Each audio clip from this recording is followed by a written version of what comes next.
राज ठाकरेंसोबत मैत्रीचा दुरावा निर्माण झाल्यानंतर अमित ठाकरे यांनी आशिष शेलारांची भेट घेतली, पण खरंच दुरावा दूर होणार का या प्रश्नावर शेलार यांनी नो कमेंट्स असं उत्तर दिलं। तर दुसरीकडे मुंबईकरांनी राज ठाकरेंनाच सत्ता द्यावी असंही अमित ठाकरे यांनी या भेटीनंतर म्हटलंय। पाहूया।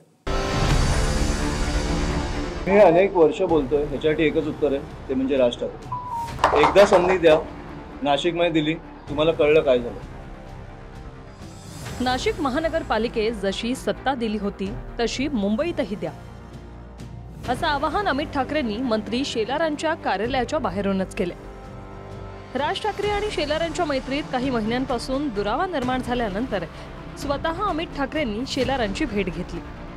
त्यानंतर मुंबईच्या समस्येवरील प्रश्नावर राज ठाकरे हे एकच उत्तर आहे असं अमित ठाकरे म्हणाले।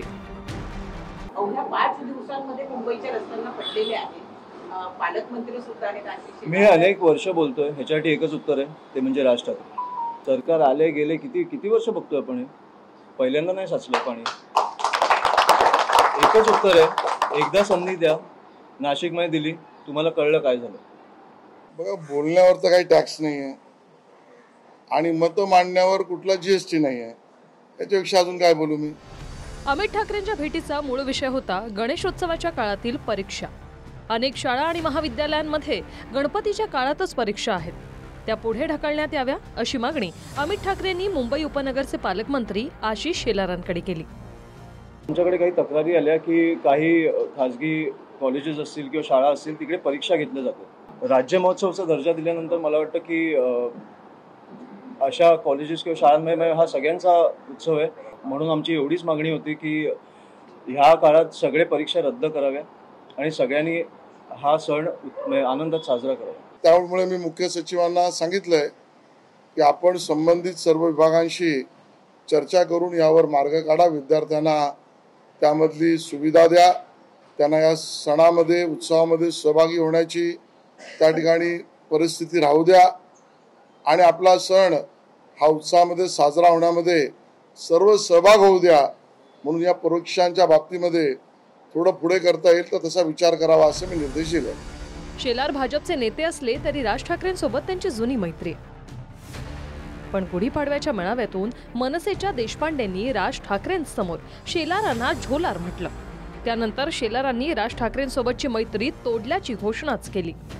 लागली बत्ती पार्श्वभागाला की येतो शिवतीर्थावर चहा प्यायला, बँड्रातून निवडून येण्यासाठी येतो पाठिंब्याची भीक मागायला, मुखवटा घालून फिरतो मीच तुमचा मित्र खरा, पण कपटी मित्रापेक्षा दिलदार शत्रूच बरा। स्वतःला समजतो मुंबईचा मामा शेलार, पण सगळ्या मुंबईला माहिती आहे की हाच आहे मुंबईचा आशिष झोलार, आशिष झोलार, आशिष झोलार। वैयक्तिक वगैरे आतापर्यंतचे शब्द आता पुरे करा। माझ्या दृष्टीने माझे वैयक्तिक मित्र वगैरे होते, तो विषय संपला। राजकीय विषयावर मी राजकीय भाष्य एवढंच करीन, त्या दोघांचा प्रश्न आहे, ते दोन पक्ष आहेत, त्यांनी ठरवावं। शेलारांच्या मैत्री तोडण्याच्या याच वक्तव्याच्या 8 दिवसांआधी राज ठाकरेंच्या खोक्याभाईच्या वक्तव्यावरून दोघांमध्ये झुंपली होती। एक खोक्या काय घेऊन बसला, अख्खी विधानसभा खोक्यानं भरली अशी टीका राज ठाकरेंनी केली होती। एक खोक्याबाई काय घेऊन बसला, अख्खी विधानसभा भरली आहे।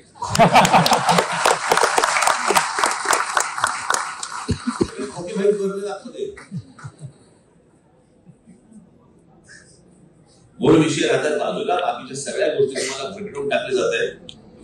मला वाटतं की एखादं वाक्य आपलं अस्तित्व जाणून देण्यासाठी अशा पद्धतीने करणं आणि मग आपल्याकडे ध्यान आकर्षित करून घेणं, हे आता महाराष्ट्रातल्या जनतेला पुरतं कळून चुकलेलं आहे। जे निवडून येत नाहीत, ज्यांना लोक निवडून देत नाहीत, ते विधानसभेत न जाता विधान करण्याच्या कार्यक्रमात बसतात।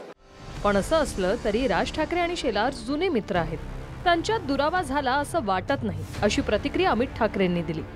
मात्र पुन्हा शेलारांनी नो कमेंट्स म्हणत मैत्रीच्या पॅचवर बोलणं टाळलं।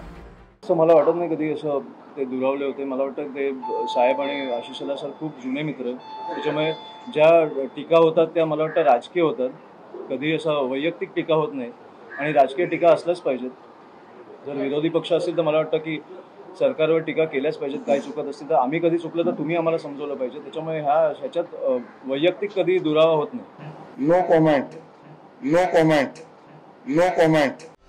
राजकारणात मित्र आणि शत्रू परमनंट नसतात असं म्हणतात. राज ठाकरेंसोबत कोणत्याही विषयावर चर्चा करण्यासाठी भाजपकडून शेलारच जायचे. आता शेलारांनी मैत्रीवरून पुन्हा कमेंट्स करत तुर्तास तरी पॅचअप नाही असे संकेत दिले. कृष्णा सोनारवाडकरसह bureau report, TV9 Marathi, Mumbai.